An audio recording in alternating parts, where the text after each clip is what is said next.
Good afternoon, everyone. Sorry for the delay there. We had some technical difficulties, but we're finally able to go live.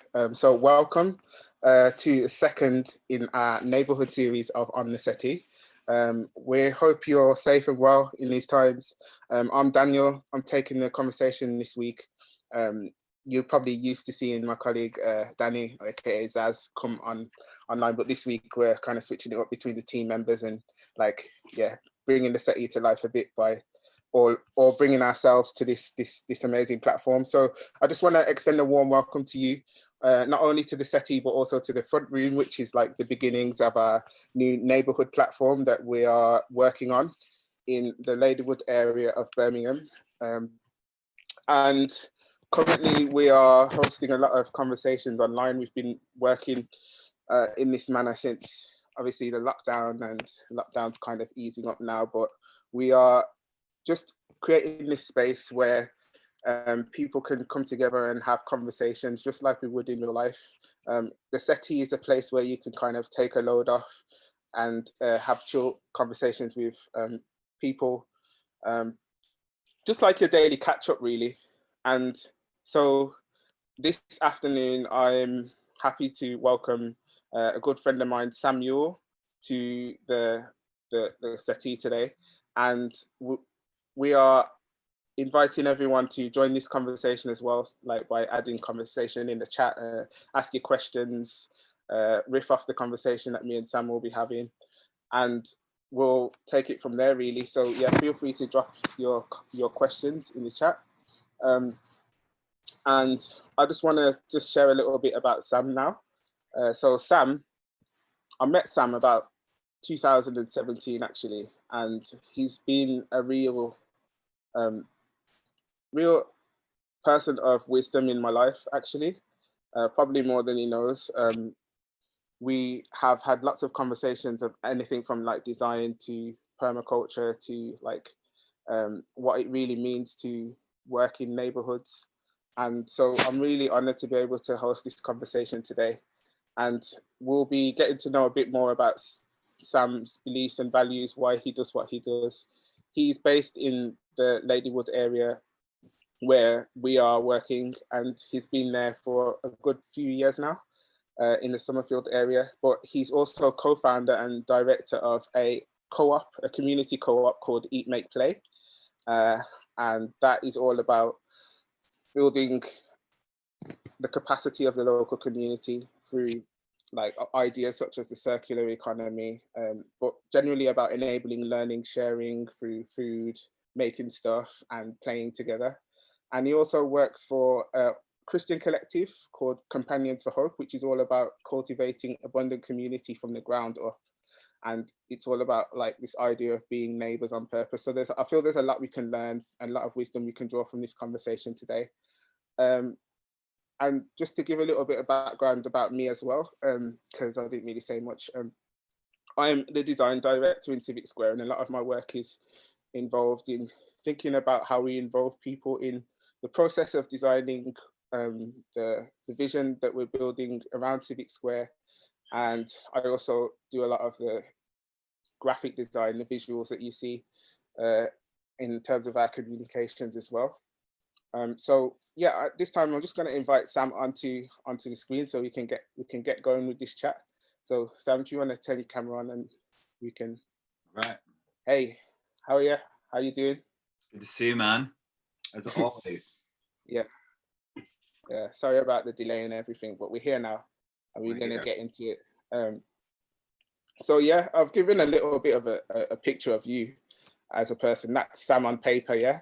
But can you tell me a little bit more about, like, do you want to color that in a little bit for us? Tell us a little bit about like what a day in your life looks like working in B16 area in Birmingham, in Summerfield.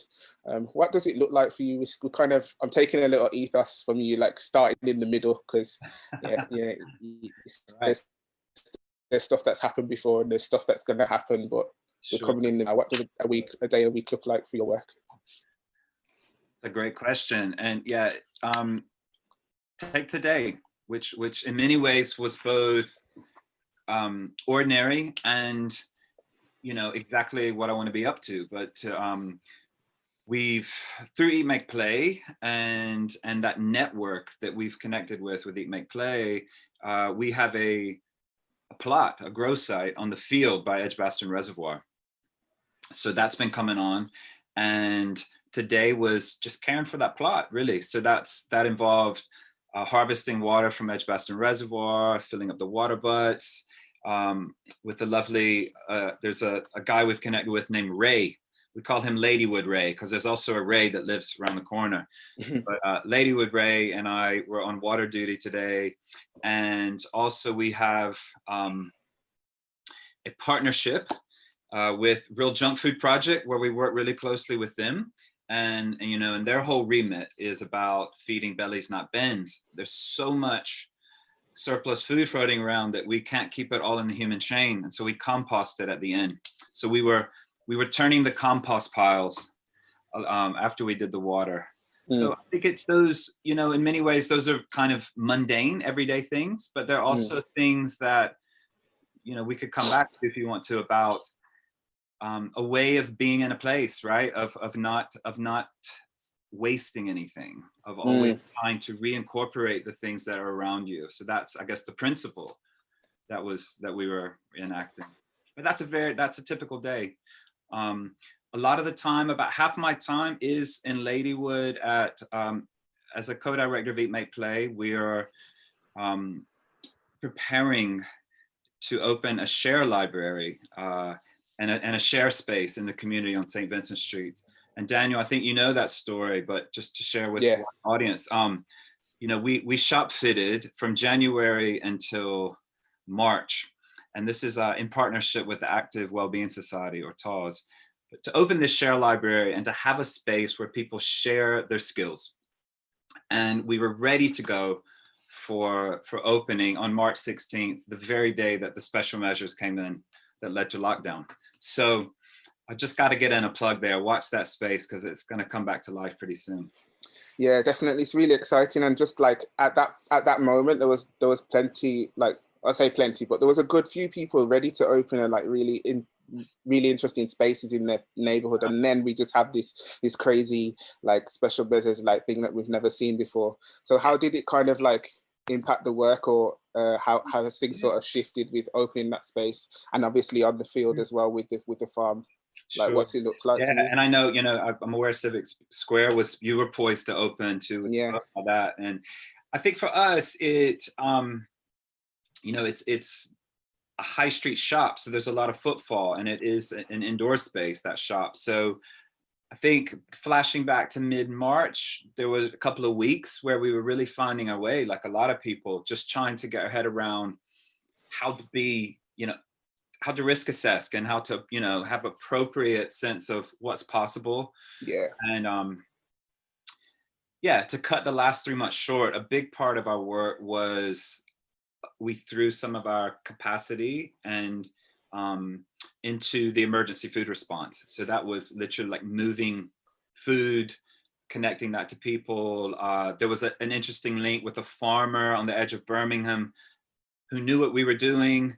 He had a contract canceled during COVID because Chippies weren't open, and his field of potatoes, that contract got canceled. So we mobilized teams in 6 because that's what we could handle in terms of social distancing.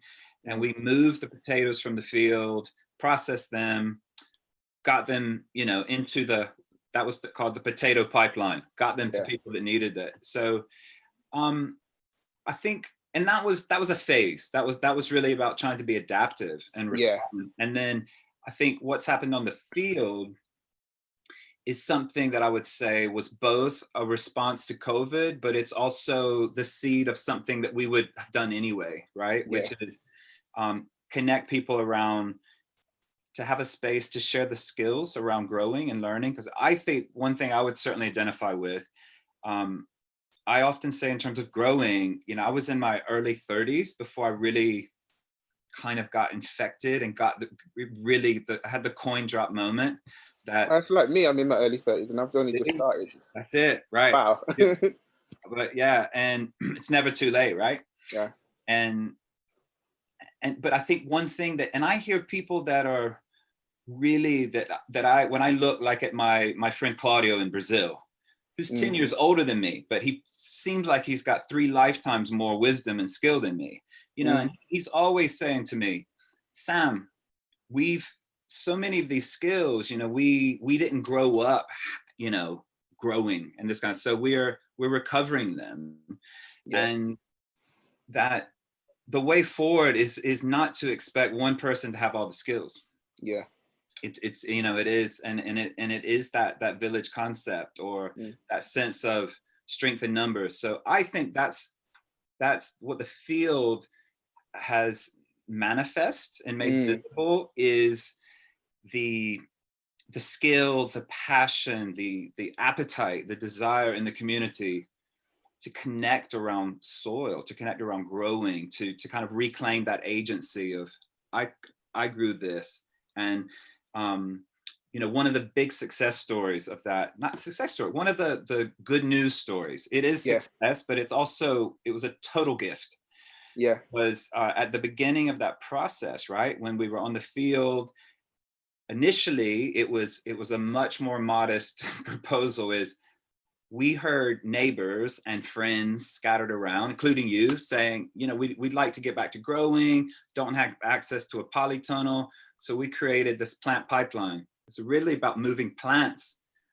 And then one day I went to water. I was walking Rio, our dog, on the field, and the door to the polytunnel was open. And there was a guy with watering can and the plants just cracking on with it, right? And I greeted him and I said, what's up? What's going on? Because I really wasn't sure. I knew he wasn't a vandal, but I also wasn't sure who he was. And he just said, no joke, words out of his mouth. He said, my name is Guillermo, or Will. I'm from Chile. I'm a permaculture gardener. And I cycled here and I saw the plants. So I'm here to help. No joke. Those were the words out of his mouth. Amazing. So that's the kind of thing. And he and his partner, Francisca, the two of them, Chilean, were traveling around and effectively got stuck during lockdown. Now they could have probably moved. They've now moved to Scotland on a permaculture tour, but they stayed for 3 months because they found life, they found friends, and I think, in fact, Danny, you were there. I think that day, we kind of had a little send off with them, and I think the most beautiful thing about that garden, which I think gets to the ethos of Eat, Make, Play, and a lot of what we're doing, is, in one sense, you could say Eat, Make, Play was hosting, right? We were, in a sense, responsible, and we were there in that space. But who gave more? Did Eat, Make, Play give more to Will and Tran, or did they give more? I don't think you can even answer that question, because there was so much exchange of skill, of time, of love, of care. And this is fascinating, right? Because like when we talk about like neighborhood life, and like I just asked you about like what a normal day looks like, as you said, it looks pretty like everyday mundane things that we take for granted, but here you are, you've met this random person that, because we don't know each other from Adam and we're strangers, like it could have gone either way. You could have been like, I don't trust you.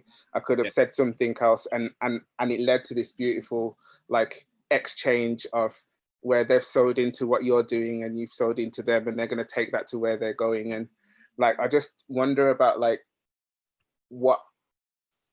how people perceive these things happen when we just do something.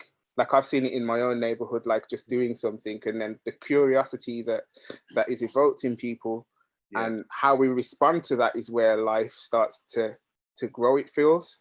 So I don't know if you feel like that in those instances. Absolutely. And I mean, you're exactly right. That story about meeting Will on the field, in many ways, that day started like 1,000 other days where I was just going to water and I was walking my dog around the reservoir. I mean, that encounter was quite extraordinary. In the middle of that.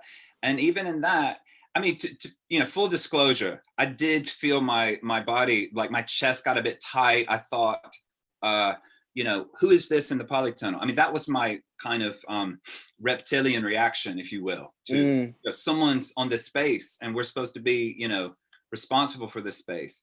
Yeah. I think this itself is a really interesting point around neighborhood life, because there's this constant dance between informal, highly relational, convivial sort of, we share the same space. And yet, when you talk about setting up, whether it's Civic Square and the work that you've got coming through, or Eat, Make, Play, when you have an organization, even if you're based in a neighborhood, there are, like, we have to risk assess that place.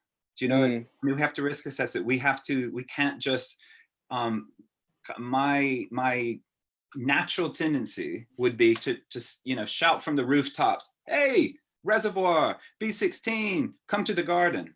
We can't do that. Do you know? I mean, we have to have rotas. We have to, only a certain amount of people can come.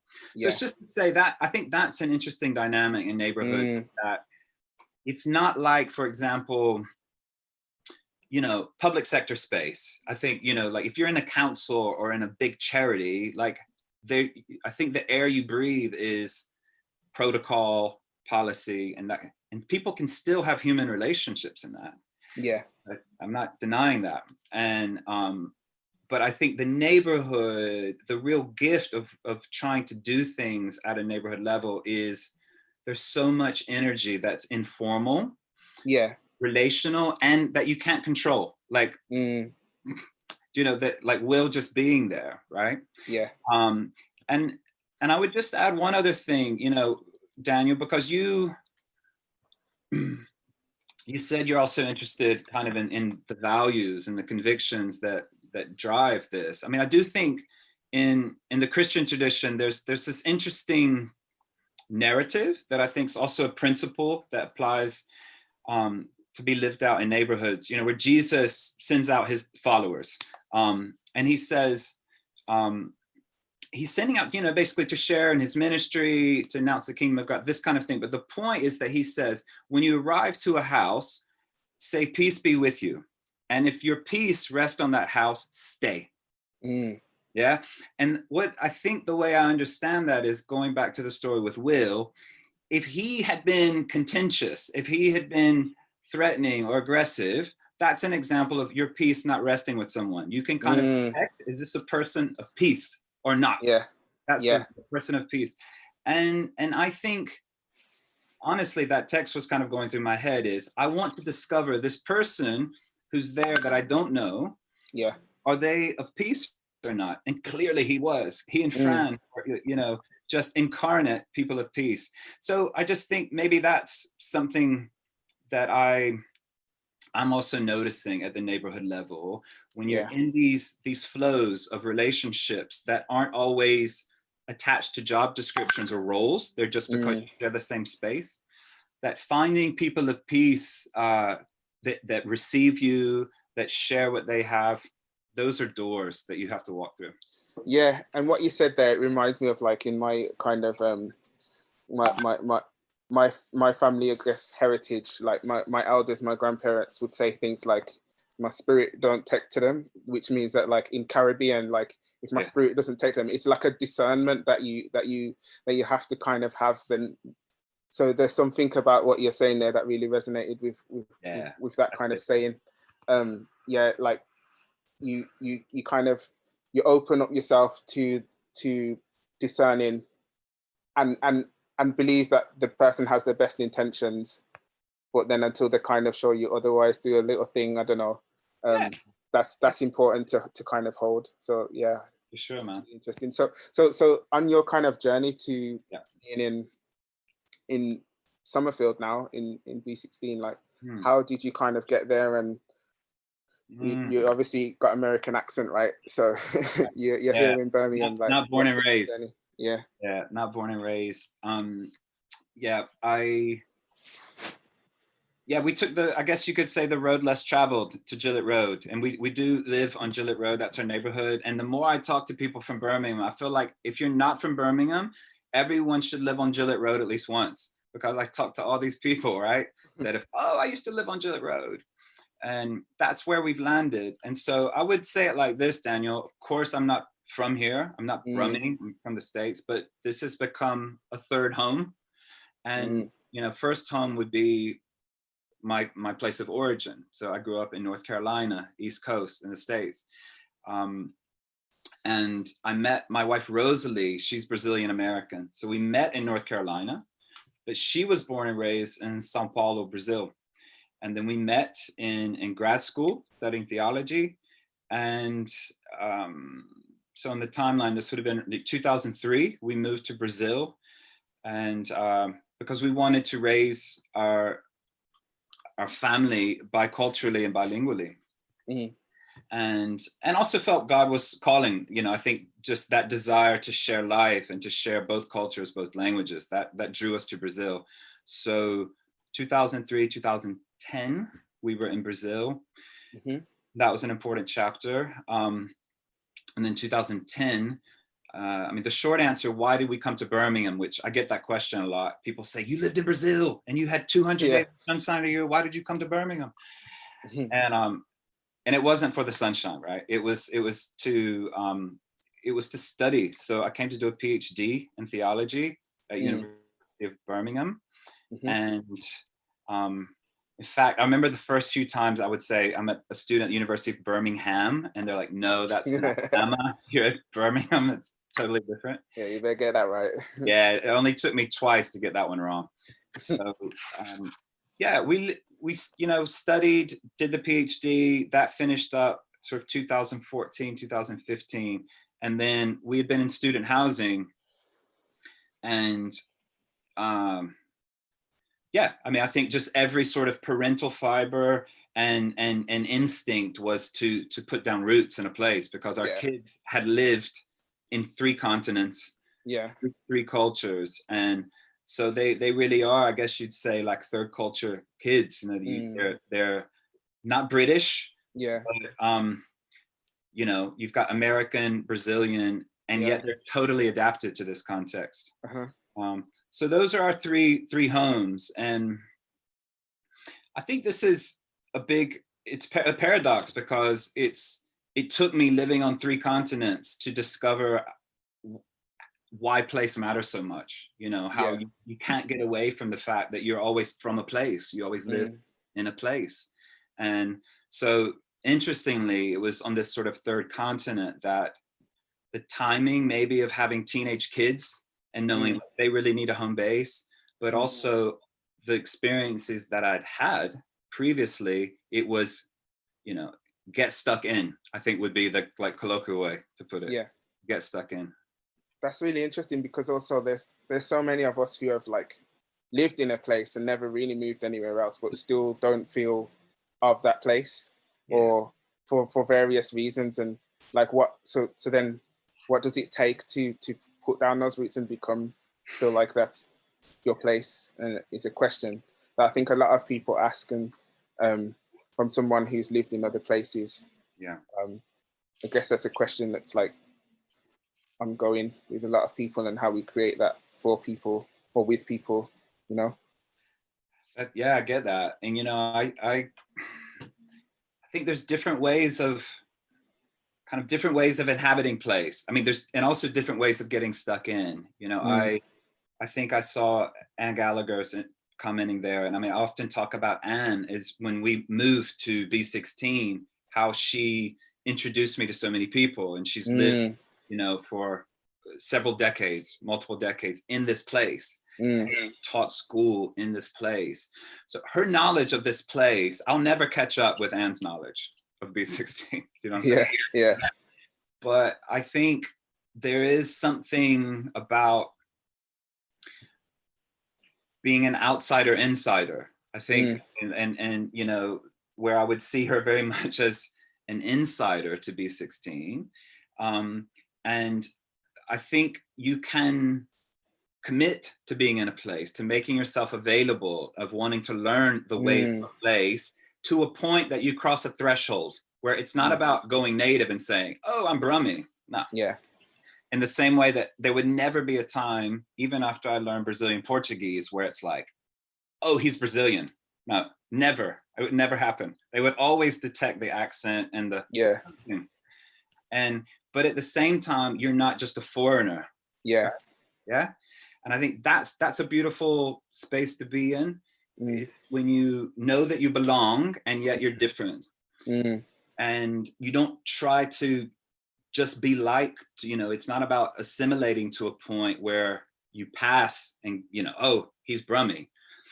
And by the way, think about B16. I mean, what would the profile of someone from B16 be? Because, you know, it's not monochromatic or monolingual or whatever. You know what I mean? It's one of those places where it's like diversity is the rule.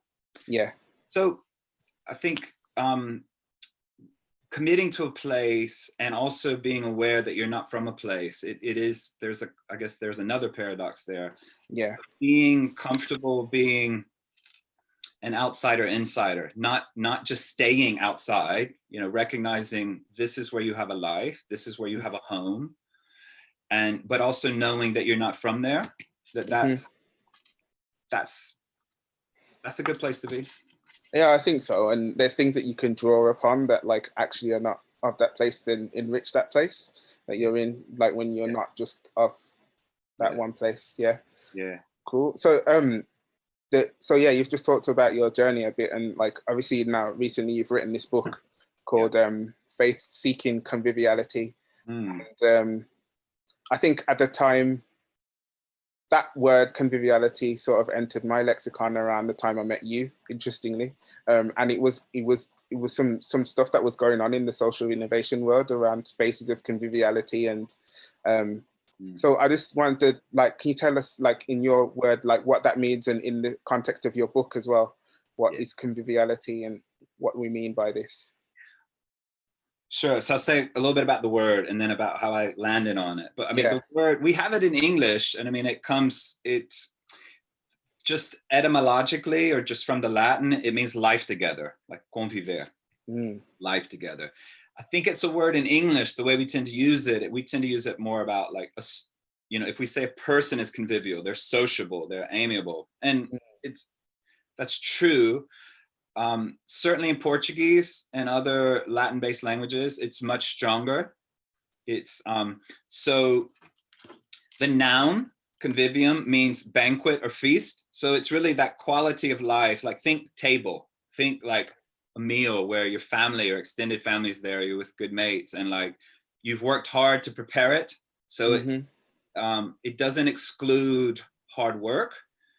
Discipline, but it's kind of permeated by joy. So it's that kind of that sense of life together. That's really what the word means.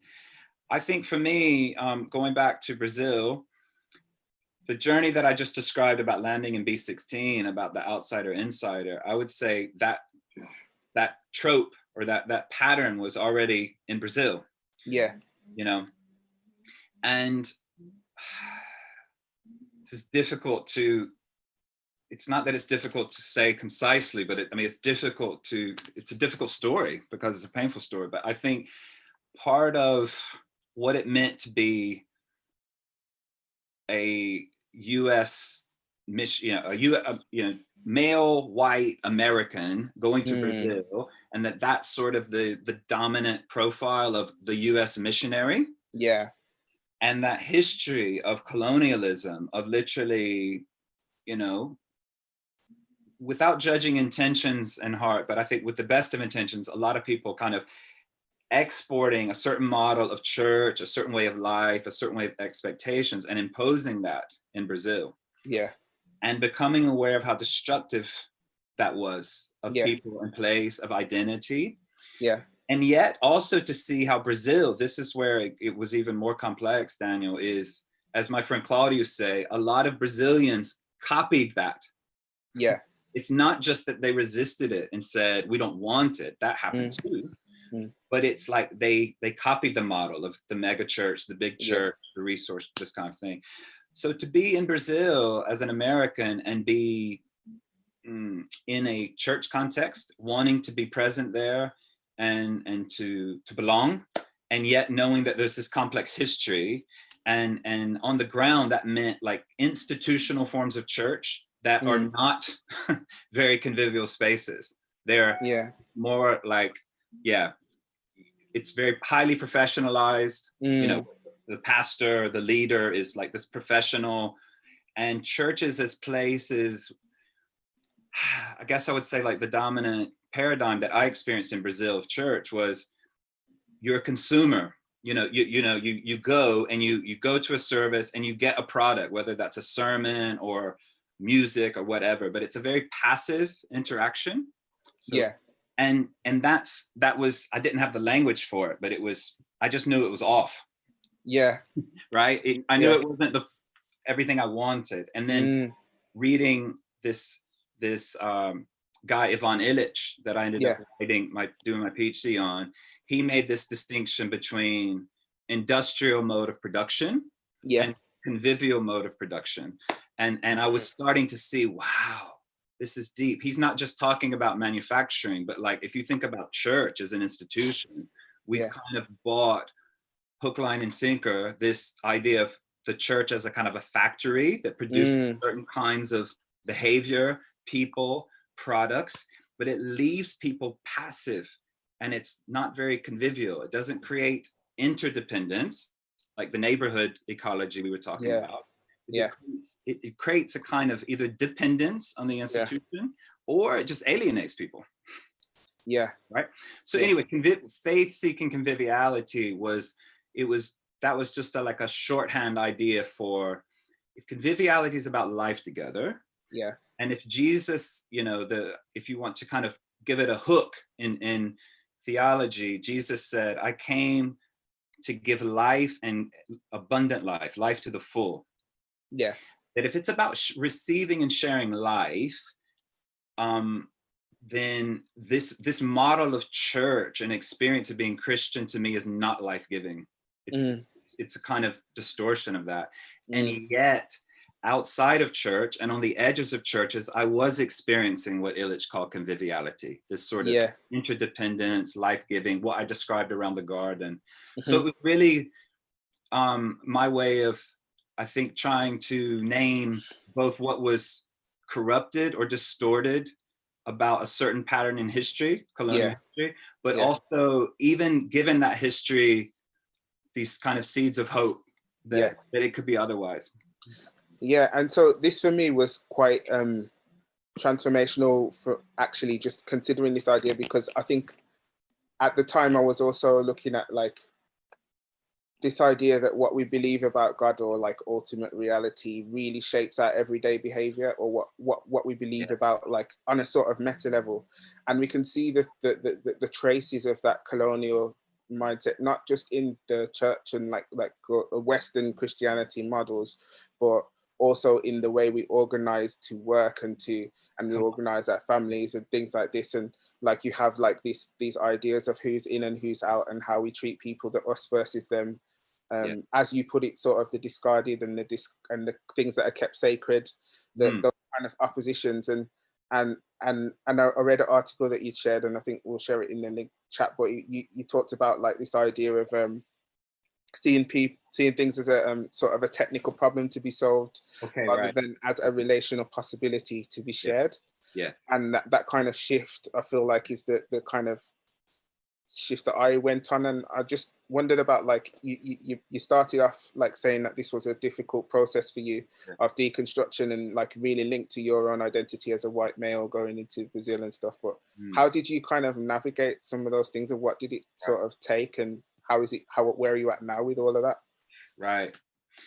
So yes, I think, and that's that word conviviality, going back to you riffed on this distinction that I made, where I basically said that the learning journey that I went on in Brazil was one from thinking about being Christian, mission, sharing life, as a kind of technical problem. Like, it's a matter of techniques. Like, if we just organize church this way, or if we just had the right format or something, then it would all flow. It's about technique.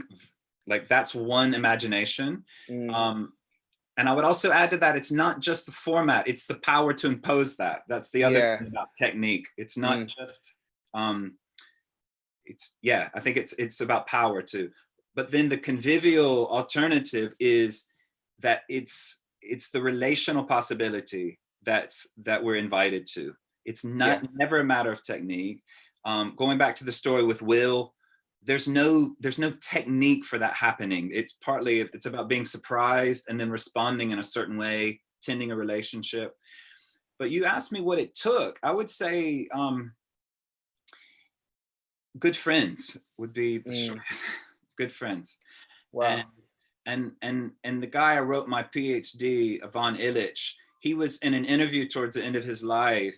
He was asked by David Cayley, this dude giving the interview, what's made the difference in your life? You know, he was Eastern European, naturalized American, lived in Mexico, you know, had this long journey. And he asked Illich, what's made the difference? And Illich said, being befriended by the right person at the right time.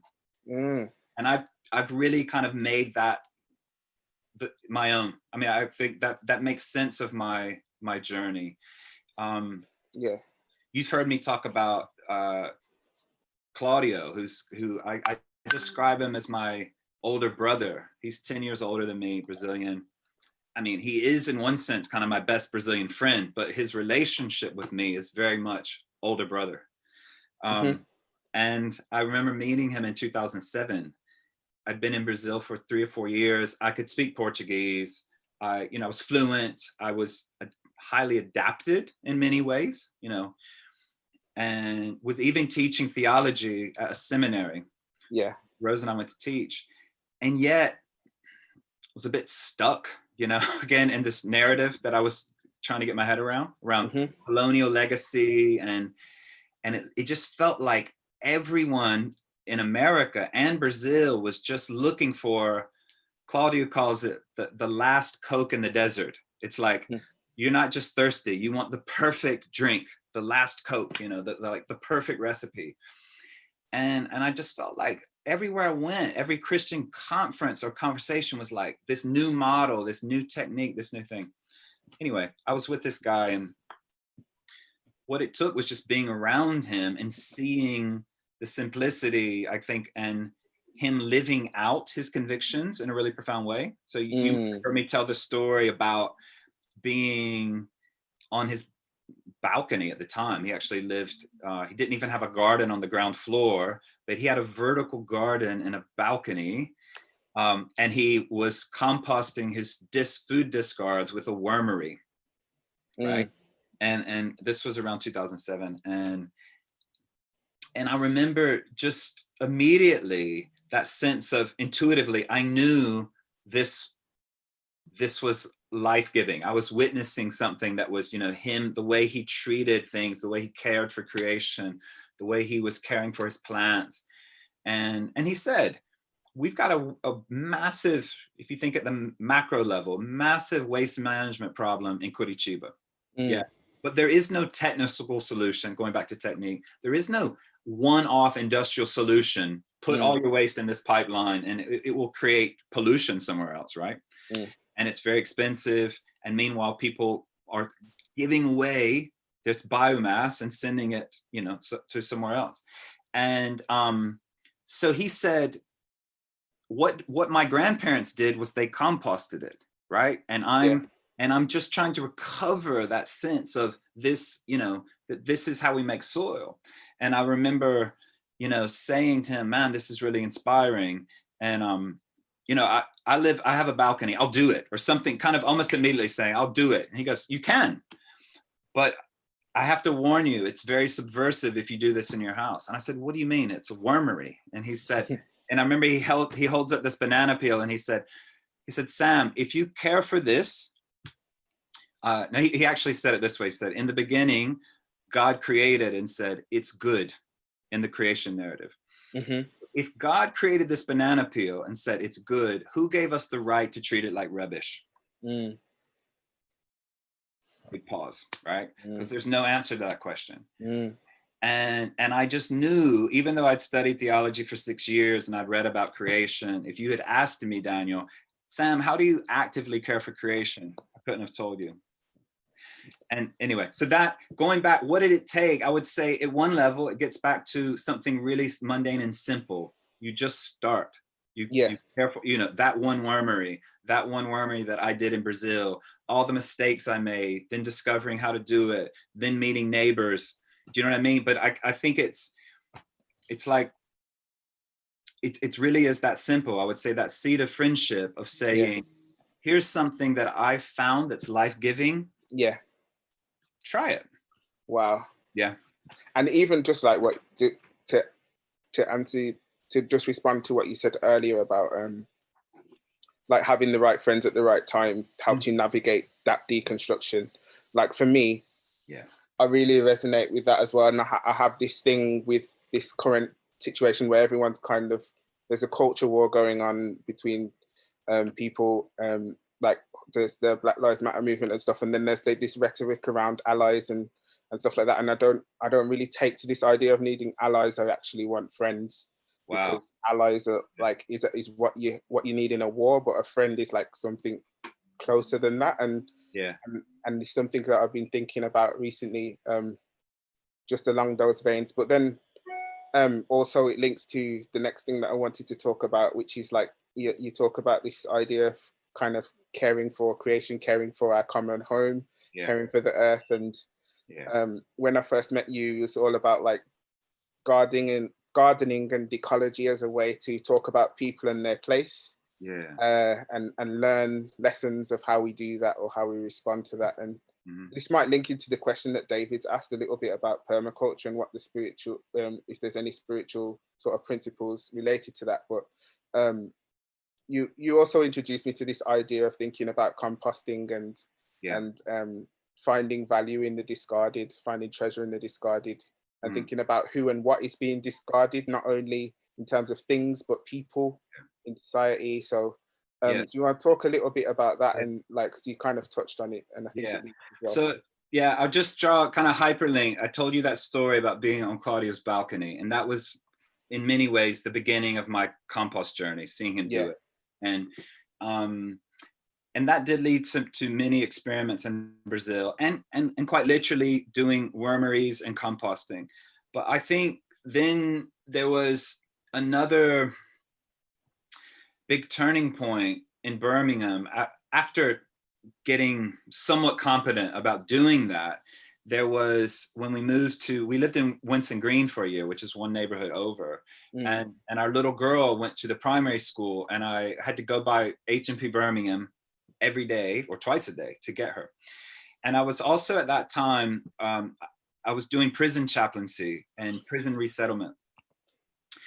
And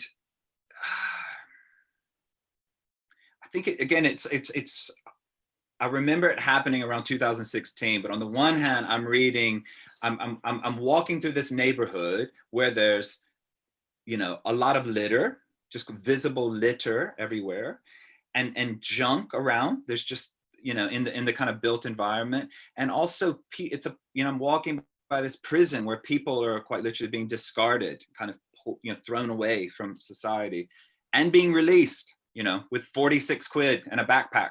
That's how they would walk out of the prison.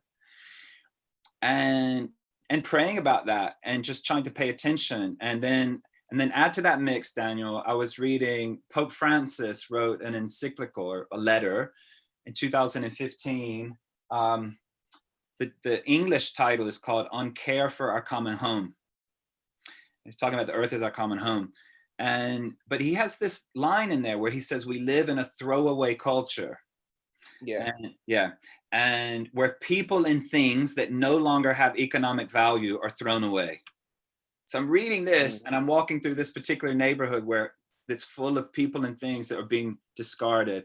And then I read the book in Portuguese, and the phrase throwaway culture was translated cultura do descarte, or literally the culture of the discarded. So that phrase began to kind of, I couldn't let go of it. That's what I began to see was the throwaway culture.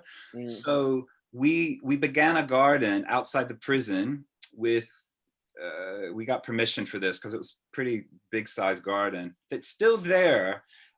Soho First, another community group, now maintain it. But that garden was with resettled prisoners, people from the community, and the discards from the community, the organic material. So it was a kind of a garden born out of discarded people and things. Yeah. And I would say that was another kind of tipping point of gardening, composting with people who themselves have found themselves being discarded, was another kind of turning point for me. And so I would just say, like, if you draw a line between that story I told in Brazil to that garden, and there's a lot of other everyday things, but I think it's where it's led my imagination is that compost is both a kind of practice, you know, it's, yeah. And maybe this speaks to the permaculture question. You know, there's a principle in permaculture about do not waste anything, which sounds something like your grandma would say, right? Like it's pretty intuitive. So it's about closing loops and about recognizing the value of what you have. So at one level, compost is a practice that doesn't waste something. I would say at a deeper level, it's like a parable. It's a sign of everything that has been made. Everything in creation has inherent value. It's good. It doesn't have to earn its value. It doesn't have to prove its value. It doesn't have to show you I'm worthy. Just the fact that it exists because God made it, it's good. And therefore it's valuable. Yeah. So that compost then becomes like a sign, if you will, or a parable. When you take things that the world says are not valuable, whether they're people or things, and you put them in certain relationships, which is what compost means, like composition, to put together, then you are performing a parable. You're saying to the throwaway culture, nope, nope, I don't believe in you. You know, I'm going to somehow begin here to interrupt this and to say another way is possible. So I guess that for me, compost is both, you could say around gardening in general, is both a practice. It's a way of kind of being in a place, paying attention, but it's at the same time, it's a parable. It's a story about where we're going. Yeah. And just like considering that, like at the time when we were in Impact Hub, where you had all these people who couldn't find their way or felt like they didn't fit in, and they were all just coexisting. Some people just came and were just there chilling, and the interactions that led to a different type of life. Yes, this is what we're talking about right here, and how you cultivate that. And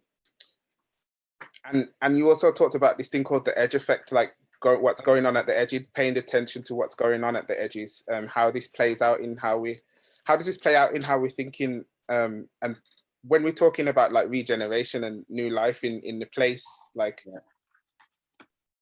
how do you think this kind of can operate more in a world where we think about those being discarded and the edges and the composting process that happens? Yeah, that's so good.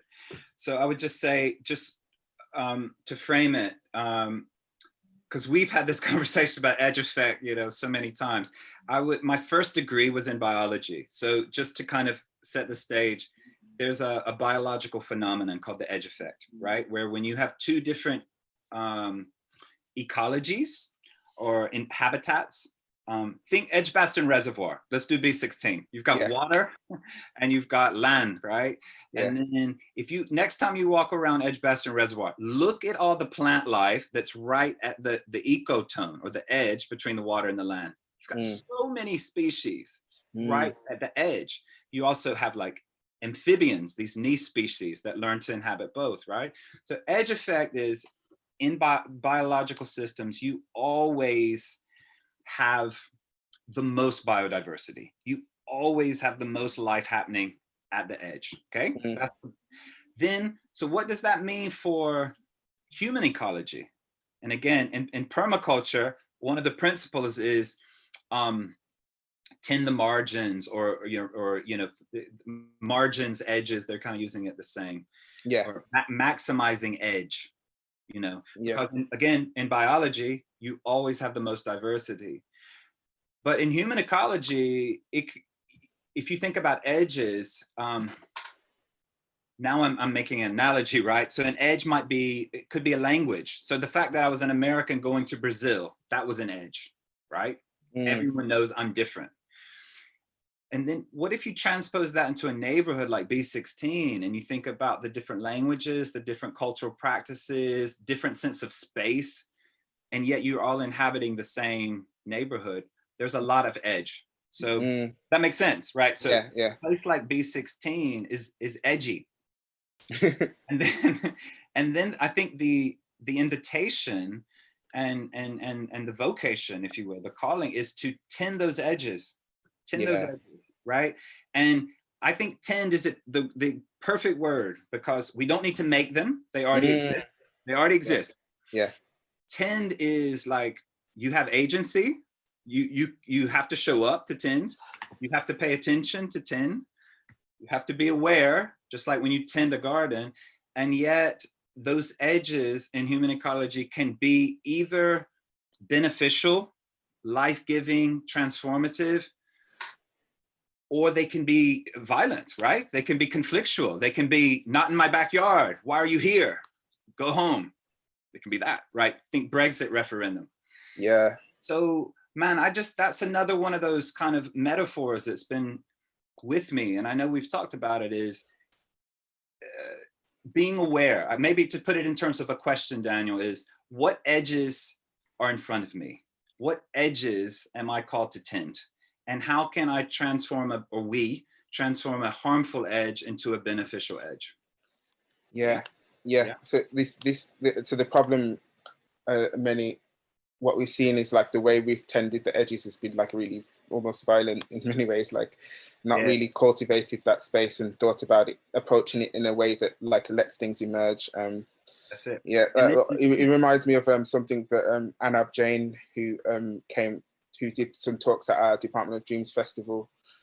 She wrote these sort of things that we need to, in moving towards a more than human politics, where we're thinking about beyond humans. Yes. We need to be thinking about moving from not trying to fix things, but just actually care for things, and moving from planning to gardening, and like all these different things, from thinking about growth to nurturing, rather than like trying to like control what direction things takes, letting things emerge a lot more. It sounds like that's what's coming through from what you're saying. Absolutely. And then I think I turned it to human ecology, but I think the other thing that I would have to put in the mix that totally fits with what you're saying, Daniel, is built environment, man.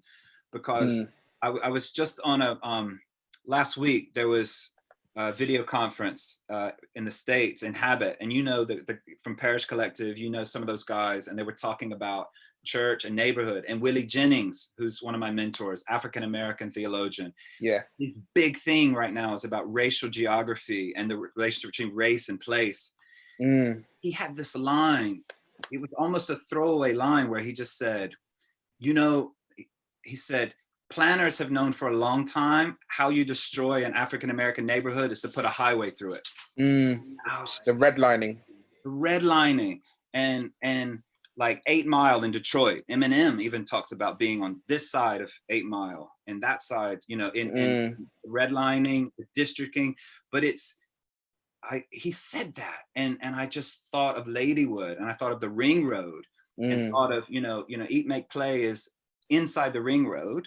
That's my daily path traverses the Ring Road. It cuts across it, and yet inside the Ring Road is the next domino. That's the next thing that's been marked by the planners for regeneration, right? Yeah. And just how difficult, how much more forceful the edges become based on the built environment, right? Oh yeah, and I'm just following some of the feed here. Yeah, so that's another talk, man. We'll have to get back on Settee to talk about. We will definitely let's get back onto that. Yeah. But we can't ignore built environment. It's about people, but it's about more than people. Oh, and there'll be plenty of conversations about the built environment, because we need to go down that track. Even next week with Deborah, we'll definitely be touching on some of that. Yeah. But I'm mindful of time. We're coming up to the end, and there's probably still some questions that people might have. So I'm going to invite people to put any in the chat, and we can actually properly address David's question a little bit more. So David was saying, you mentioned permaculture. Can you briefly tell us what permaculture is about? You've mentioned your spiritualities and the spiritual principles associated with permaculture that you could mention. Yeah, thank you. So permaculture, I mean, the term comes from permanent culture, permanent agriculture. It's really a design process. Most people associate it with like a way of gardening, and it is land-based design. So the thing that I would say is a way of getting into permaculture is based on a set of principles or patterns. So a big part of the design is recognizing patterns in nature or in creation. So for example, we talked about the edge effect. That's a pattern. We talked about not wasting anything because nature doesn't waste anything, you know. And so I would say, David, permaculture is a framework. It's a design framework. It's not a lot of it. It was developed in Australia originally, and it's quite organically evolved, but it was based on indigenous wisdom, I would say. So it's not one spiritual tradition, like it's Christian or I think they're patterns. And if you stop to think about the fact that these patterns are in creation, then I think for me, what I would take away is that the language of permaculture around patterns, pattern recognition, and all this is every one of those patterns helps me understand more deeply the patterns that are in my spiritual tradition as a Christian. I mean, I think that's the real takeaway. So it's a framework. It's not itself a spiritual tradition, but I think it's valuable in helping me recognize how, whether it's planting a garden or thinking about a neighborhood, that there are patterns built into the way we live that are either not conducive to life, and those patterns need to be disrupted, right? They need to be flipped, or they're patterns that give life.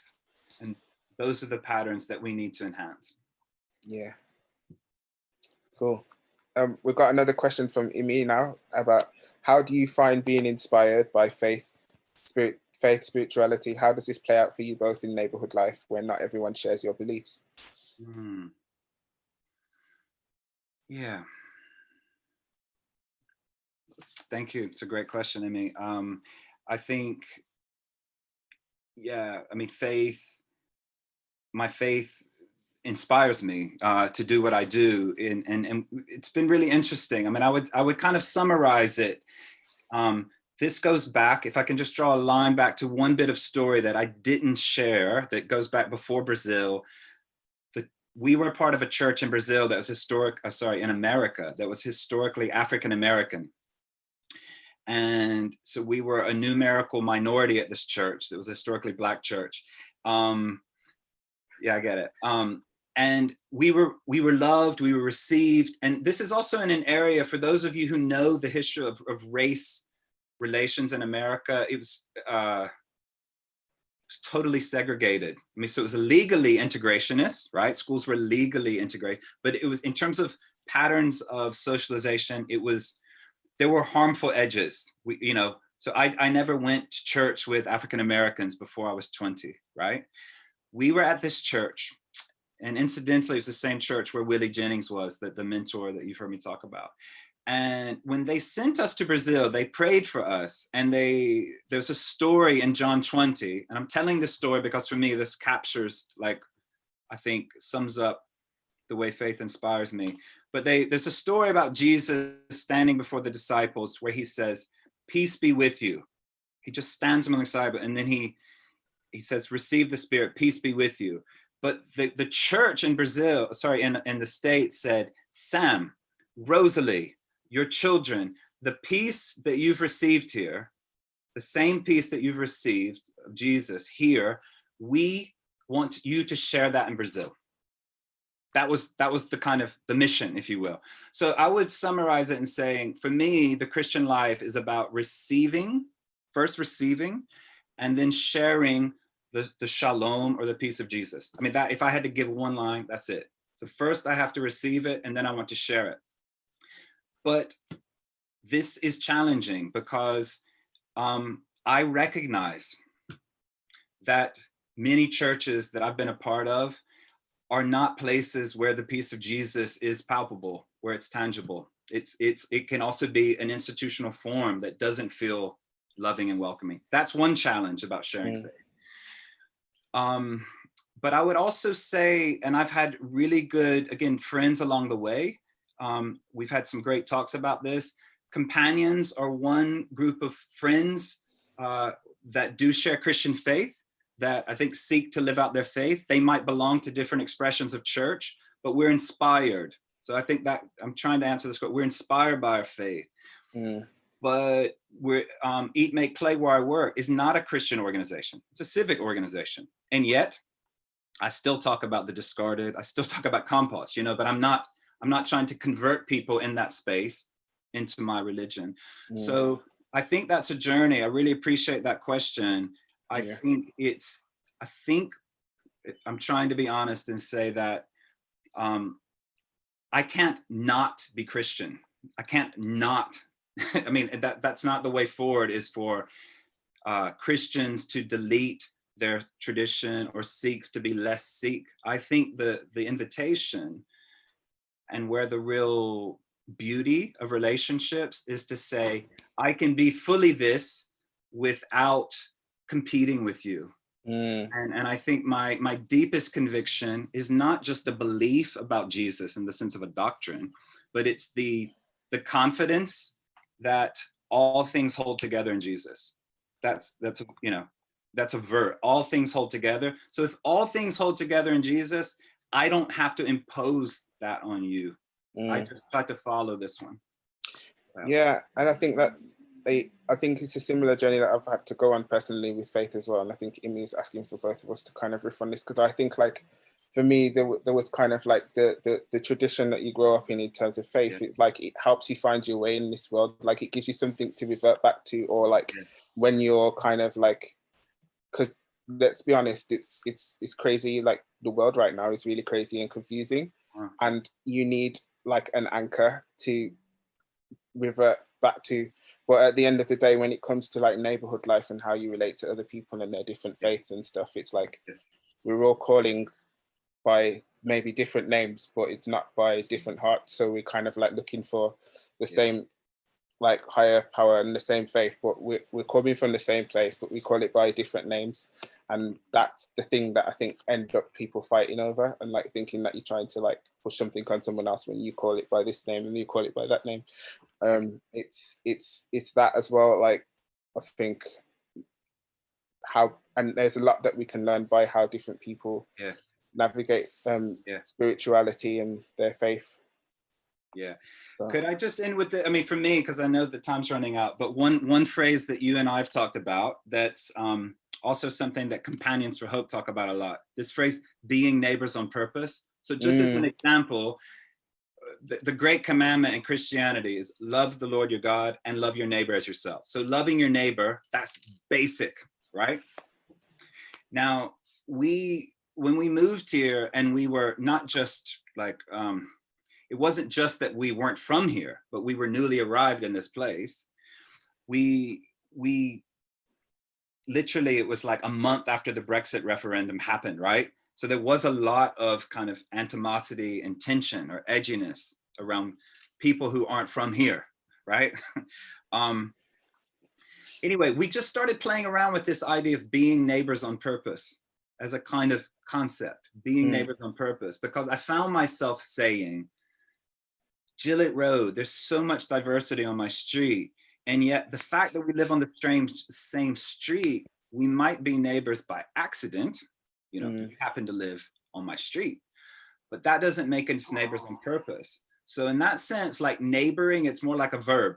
It's a way of doing it. So I think that's just another way of getting at the heart of the Christian tradition is loving your neighbor. Now, and I think we're called to be intentional about it. And yet being neighbors on purpose you can be a neighbor on purpose without trying to impose or kind of conscript or assimilate someone into your understanding of the world. Does that make sense? Yeah. So sharing meals, gardening, listening, all of that is being neighbors on purpose. And that's, I guess that's the way so far we found to tend these edges without imposing ourselves. Yeah. Cool. I think that is one thing that really stuck with me about, like, because I think people are fighting over as well their own, the feel, if you feel like someone else's culture or someone else's belief is taking over, then they feel like that's a threat to their own agency in the world, or their own like ability to act and be who they are. And so people are fearful of this.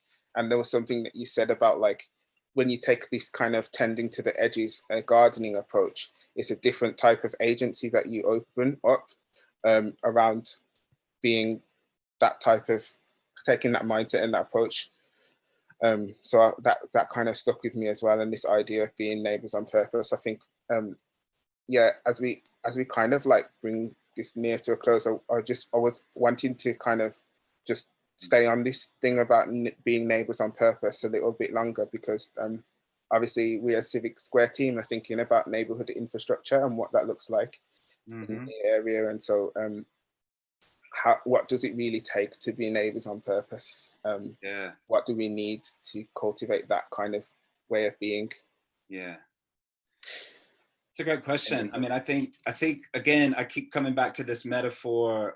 We talked about the composting, but also gardening as both a practice, but also like a metaphor. I think, you know, a process of designing, and part of that means it's both a gift and a task. There are certain things that you can do and should do, but there's also certain things that you can't control.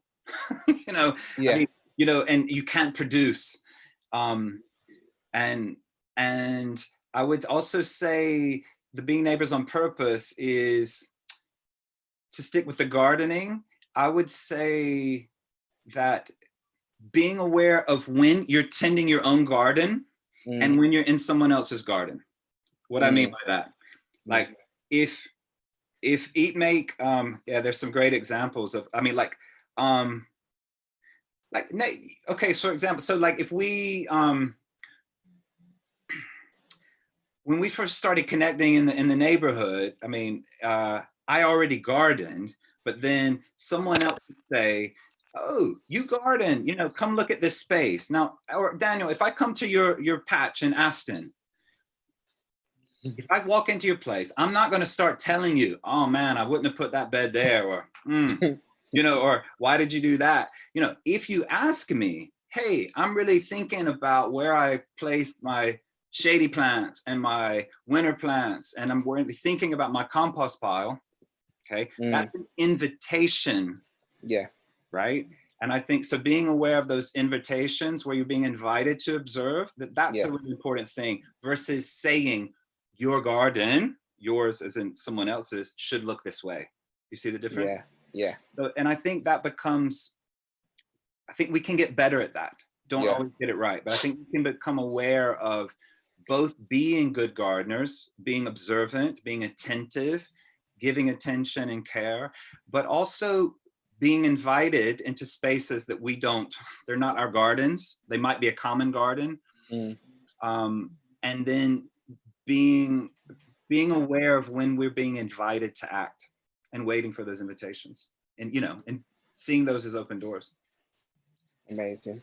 And I think to discern those invitations or detect those invitations, you need to be close, you need to be proximate, you need to be familiar with the environment. So this is important. Absolutely, man. And I think this is something that I really appreciate about, I mean, I felt it at Impact Hub, and, you know, I keep bigging Civic Square up, and I know you guys are trying to do what you can to be present in the neighborhood, but I really, I'm grateful that you've decided to make this turn to the neighborhood. I mean, I love what you did at Impact Hub, but it was, you know, very city centered. This turn to the neighborhood, because I think what I'm beginning to see is that neighborhoods are complex, and this way they are like gardens. So you have to look at all the ecology of relationships. You can't just look at one thing like buildings or people. You've got to look at all these interactions, and that requires a certain kind of attention. And I think the way you all think about design is going to help all of us be better gardeners. Yeah. Well, thank you for that speaking into what we're doing, and you know, it's really appreciate your time coming on and chatting, and hopefully we can do more of this in the future around like some of the other things that we maybe didn't get to go into more detail. Yeah, and we'll look forward to doing more stuff with you guys at Eat Make Play in the future. Actually really soon, actually, because next week even we'll be starting to do some stuff on the park at Port Loop, and so we're definitely open to having more chats about that there. But yeah, so thank you for joining me on the Settee, and I say thank you to all our participants and attendees, those in the Zoom call and those watching on YouTube. Thank you for giving up your time, and I hope you've enjoyed it and got something from this. We are going to now close off, but before I close off, I wanted to just share what's happening next week. So next week, Wednesday, we've got Deborah Broomfield, who is like, she's amazing. Like she landed at Impact Hub, like I think probably around the same time we met you as well, Sam, 2017. And she's gone on quite a journey with what she's been thinking about, and now she's looking at planning and women's involvement in planning. And I think there's some threads from this conversation that we can pick up next week Wednesday at the same time. And then following on from that, hold on. Nikki's just reminded me we've also got David on Saturday. So David Derbyshire on Saturday, us talking about Asperger's heroes.